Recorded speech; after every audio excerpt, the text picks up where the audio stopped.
So one of my biggest pet peeves in ministry is this false premise that teenagers can't handle doctrine. And maybe go a little earlier, kids can't handle doctrine.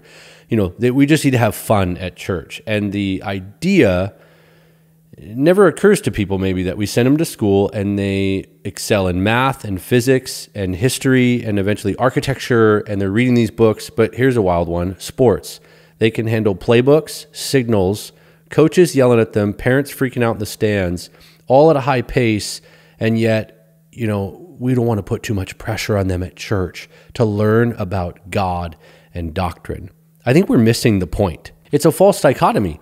Why are we separating fun and doctrine, or fun and God? Isn't it amazing to learn about our God? Maybe if we acted more excited about learning about our God, kids would see that model the way they look at dad going nuts over a sports team. My kids included, they love the same team I do. Why? Because dad's crazy about that team.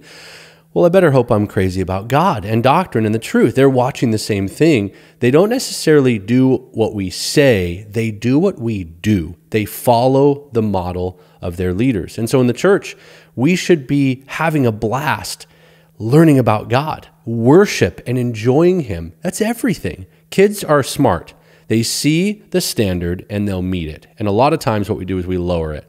Let's have fun. Let's do milk chug. Let's goof around. We don't want to put too much pressure. They're watching and listening to all of that. So they grow old and they become sharp in business. They can predict stock market patterns. They can put together biology assignments and projects. They can do physics. They can become like a Elon Musk 2.0.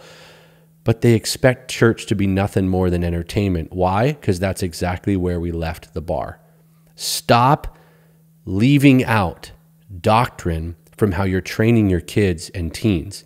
And stop creating this false dichotomy that fun is over here and doctrine's over here. And God, you know, He's a little serious, and so we need to help His PR by adding a little more fun and games. Do both. Do doctrine, teach them, and realize that to enjoy God is to know God, and to know God is to enjoy God. Worship is elevated through doctrine. Start early and watch as your kids grow in joy because they're growing in the knowledge of God.